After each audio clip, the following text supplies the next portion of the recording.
So in this video, I'm going to demonstrate how to use the Nescom sound effects library. I'm in Pro Tools and I want to import files, but I gotta go find the files using the library. So I'm gonna go to the Finder. I'm gonna hide Pro Tools in the background. And first thing you need to do is mount the server that has the sound effects library. So you go to File, Finder, Go, Connect to Server, and there's a particular address you have to type in, and I have it here. It's SMB. I believe you can just type in husson.edu/class media. I don't know if the capitals matter, but the C and the M. And at this point, let's do a connect. And do you want to connect? Yes. And this should just work automatically if you're logged in by yourself on the computer. It's per user. And now that we're in class media, you can see that the server has mounted. The actual sound effects library is under audio resources. And it's hiding in here somewhere. I think it's down near the bottom. Sound effects libraries. And there are a whole bunch of different libraries. The biggest one is this general HD one. This is the one you want to use. So we're going to go in there. There's 4 copies of it, each at different sample rates and bit depths. We're going to be using 2448. And if I open this thing up right now, there are 26,000 files in it, and it's going to take like 3 minutes just to show the list. So I'm going to set this aside for a moment. And then I'm going to open up another program called MetaDigger that you're going to like. This thing is just awesome. It's really great. We're going to go to Applications. We're going to find this MetaDigger. And you're going to be using this multiple times throughout the semester, particularly with the cartoon project.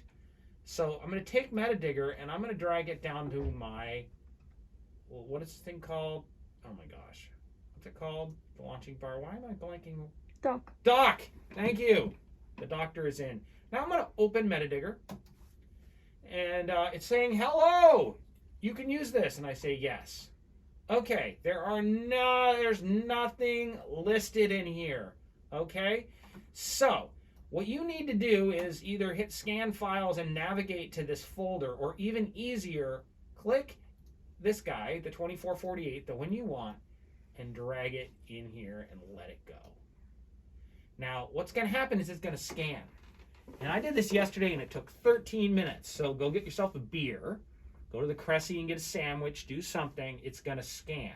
But the good news is once it's done scanning, it will be this way on your computer and your user until the computer gets erased. But any new computer you work on, any new user you work on, you're going to have to do this. If you're really smart, you can find the little file it creates and drop it in and save this problem. Don't worry about that. Anyway, we're going to have to do an edit here and come back in 13 minutes and finish the video.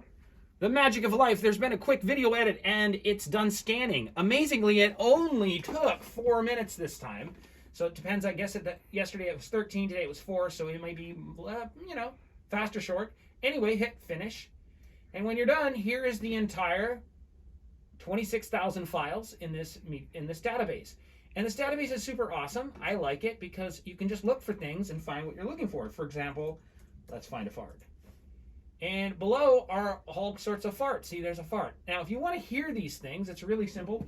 Hannah, come over here. We're going to turn on the central station. Make sure you click on the Mac output.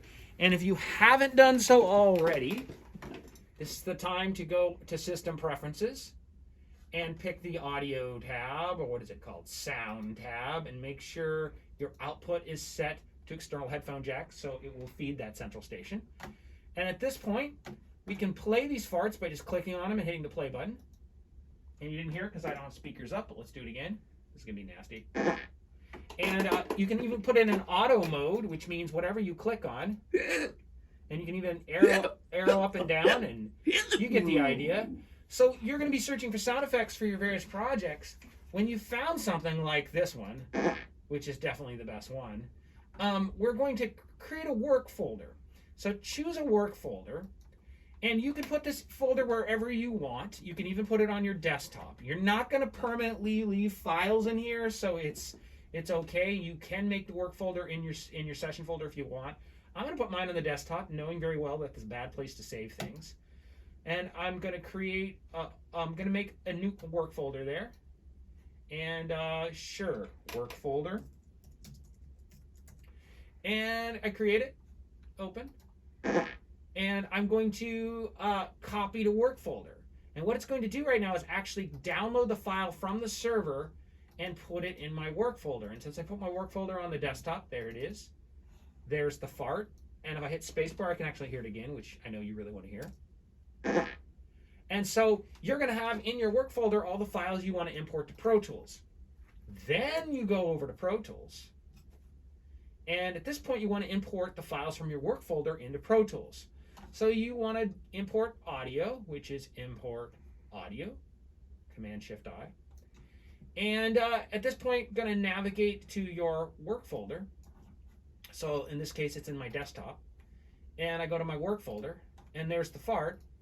And don't use add, because if you use add, it will still look to that file on your desktop, which of course the desktops get deleted around here, so that's a bad idea. But if you copy it, it will literally put it in your audio files folder with your session. So it's copying it again. This is the second time we've copied it. So let's move it. And it's going to say, you really want it in your audio files folder? Under Eric Ferguson, under my session. I go, yeah. And of course, at this point, it's asking me things you already know, you've already messed with, which is, do you want to put it at the session start? Do you want a selection? You want to spot it? All that kind of crap. So I'm just going to put it at the beginning of the session.